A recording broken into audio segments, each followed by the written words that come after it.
territorial dispute over a chain of islands. One of Mr. Putin's most outspoken critics is billionaire Alexander Lebedev, an oligarch who has in the past accused the Russian authorities of targeting his business interests because of his vocal opposition to the Kremlin. Well, these days, Alexander lives in London, but says he is impressed the people of Russia have found their voice. And he says he believes it may be time to chuck in the business towel and get home to get involved. Here's what he said when I spoke to him earlier.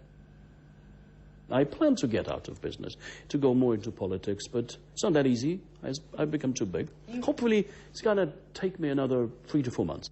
3 to 4 months? Yeah, and then I would try to change this stereotype that being on the Forbes list, you cannot be doing anything positive. I wonder why you didn't stand this time, or at least try to stand. You could have got 2 million signatures. No, it's just a complete waste of resources. Even if you pay, say, like Levinsky or Prokhorov, say, $100 for a signature, which means 2 million signatures, how much is it? It's $200 million US. You just throw it out of the window. I don't have the cash, really. Your response to the result?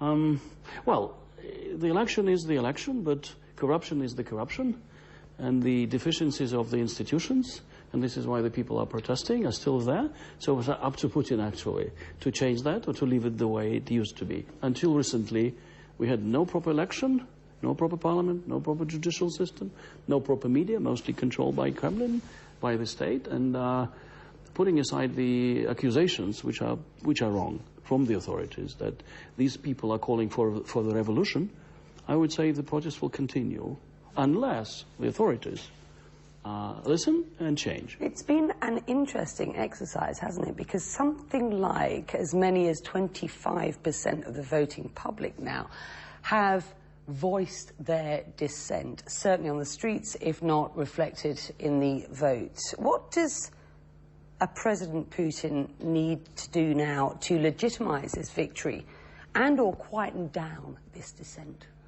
Finish what has been promised, which is a new law on the parties, which would be liberalizing the possibility for everyone to organize a party. It depends how far Putin would like to go, because I think number one problem for him is corruption. For our audience, it's important to get a sense of who Putin will be on the international stage. For example, Hillary Clinton, accused Russia only a week or so ago of despicable behavior over its UN veto on Syria. How will that have gone down with a President Putin? It's a tricky question. If you look at what has been achieved in Libya by the international effort, then I doubt you would consider that a success.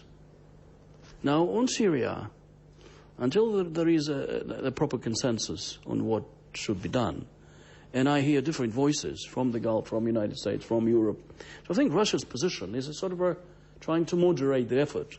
So if Russia becomes a more European country with proper democratic institutions, I do not object to Russia playing sort of a stabilizing role, a moderating role in cases like Libya and Syria, because apparently with all of the war expectations in Iran, somebody has to play this role, which is not necessarily a negative one. So do you think that a Russia under Putin will become a more European, more democratic country? I mean, we have to become more European. There's nothing wrong about it. It's absolutely... So Prokhorov is completely right. We have to be a member of EC one day. I mean, it's a completely clear and proper position on the foreign policies.